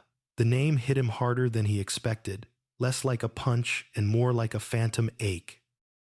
The echo of a wound long mended but not forgotten. Part of him wanted to delete the message. Another part needed to understand why she was reaching out now, after months of silence, settlement, and separation. He sat on the edge of his bed, phone in hand, staring at the glowing screen. He wasn't angry anymore. He wasn't afraid. He wasn't longing for what they once had. He was simply curious and surprisingly ready for closure, for truth, for the final conversation that would place the last stone on the grave of their shared past. After several long minutes, Ethan typed a single word, okay. The next day, he would meet Marissa in a public place, a coffee shop, neutral ground, nothing intimate, and whatever happened there wouldn't shatter him. Because he was no longer built of fragile trust and denial, he was built of truth now, and truth had made him whole again. Ethan chose a modest cafe near the university district as the meeting place, neutral, open, safe, the kind of location where conversations couldn't spiral into theatrics, because the quiet hum of students typing and professors reading created a natural boundary against chaos. He arrived 10 minutes early, partly out of habit, partly out of the lingering anxiety that this conversation, even after everything, still mattered more than he wanted it to. Marissa arrived 5 minutes late. He recognized her silhouette through the window before she entered the same confident gait, the same way she gathered her coat at the elbows. But something in her had changed. The edge she used to wear like armor had softened, her eyes shadowed with sleepless nights. Even her hair, once perfectly styled, fell a bit more naturally around her face. She paused when she saw him. For a brief second, vulnerability flashed across her features before she hid it behind a small, practiced smile. "Ethan," she breathed. "Thank you for meeting me." He nodded politely. Not warmly, not coldly, just with quiet civility. "Have a seat." Marissa hesitated, then lowered herself into the chair across from him. A young barista approached, and Marissa ordered a chamomile tea in a voice that sounded too small for the woman she used to be. When the barista left, silence settled between them long, heavy, meaningful. Ethan could feel the unspoken words swirling around her like fog. I'm surprised you agreed to this, she finally said. You asked, he replied simply. And I think we both needed closure. She nodded. Closure. The word lingered on her tongue, as if she wasn't sure how it tasted. Another silence passed, before Marissa leaned in slightly, her voice quiet. I've been going to therapy, twice a week. She paused, searching his face for reaction he didn't offer. My therapist says I should take accountability for the damage I caused. She also says I need to confront the people I hurt directly. Ethan waited, letting her speak. I was awful to you, she admitted. Cruel, selfish, blinded by my own ambition. I blamed you for things you had no control over, and I punished you for the things I hated about myself. Ethan remained still, but inside him, something loosened like a knot slowly unwinding. I told myself I was doing everything for my career, for our future, she continued. But the truth is, I was doing it for validation. I wanted someone to tell me I was exceptional. Leonard saw that weakness and fed it. And I let him. Her voice cracked. I betrayed you long before the affair. I betrayed you every time I made you feel small to make myself feel big. Ethan exhaled, not from pain but from recognition. Why are you telling me this now? Marissa swallowed hard. Because I lost everything. Not just my job. Not just Leonard. She paused, eyes glistening. I lost myself. And when I tried to figure out where it all went wrong, the trail kept leading back to you. Ethan blinked. To me, she nodded. To how I treated you. To the moment I decided your steadiness was weakness instead of strength. To the moment I convinced myself I deserved more than what I already had. Her voice softened. I thought success would fill the emptiness I felt inside, but all it did was grow the emptiness. For the first time, Ethan saw the truth, not the manipulative panic from the hotel, not the defensive rage from mediation, but genuine remorse. Fragile, raw, unpolished remorse. I'm not here to win you back, she continued quickly, as if the thought embarrassed her. I know that part of my life is over. I know I destroyed it. I know I'm not someone you can love anymore. Ethan's expression didn't change, but inside him, a quiet understanding settled. Love had left him long before he let go of the marriage. Now, what remained was compassion, not for the woman who hurt him, but for the brokenness that had driven her choices. What do you want from me? Ethan asked gently. Marissa looked down at her hands. Forgiveness. Her voice cracked on the word. Not because I deserve it, but because I can't move forward without acknowledging how deeply I wounded the only person who ever truly loved me. Ethan felt a slow warmth spread through him, not affection, not reconciliation, but peace. The kind of peace that comes only when the truth has been fully unearthed. He took a long breath. I forgive you, he said softly. Marissa's head snapped up, eyes wide, tears gathering. You do. Yes, he said. Not for you. For me, I've been carrying the weight of what happened for too long. I'm done carrying it. Forgiveness isn't forgetting what you did. It's accepting that it happened and choosing not to let it define me. Tears spilled down her cheeks. Thank you, she whispered, clinging to the words like a lifeline. But Ethan wasn't finished. I forgive you, he repeated.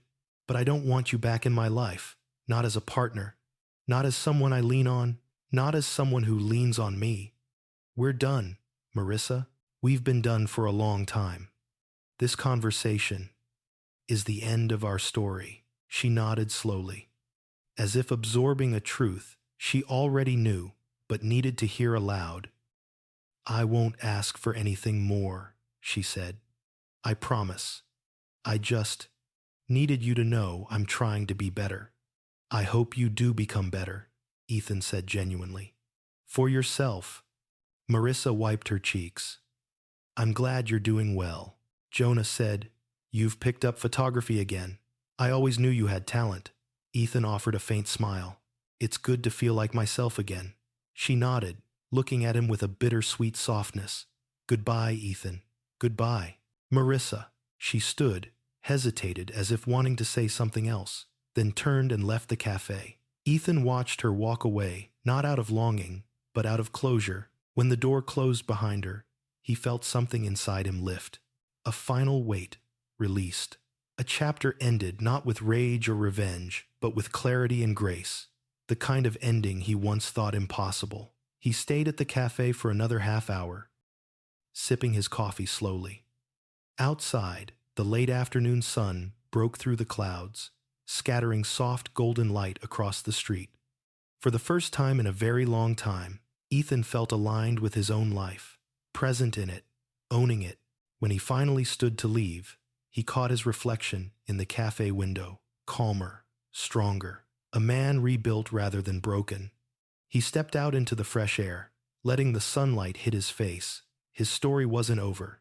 It was just finally his. There comes a moment in every journey when the truth, no matter how painful, becomes the key that unlocks freedom.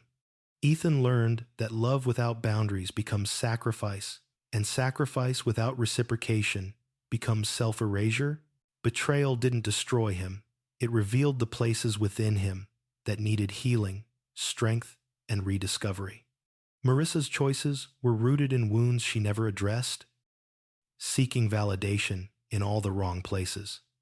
But Ethan's healing came from choosing truth over illusion, clarity over chaos, and self-respect over longing. The deepest lesson is this: you cannot save someone who chooses not to save themselves, and you cannot love someone so deeply that you disappear in the process.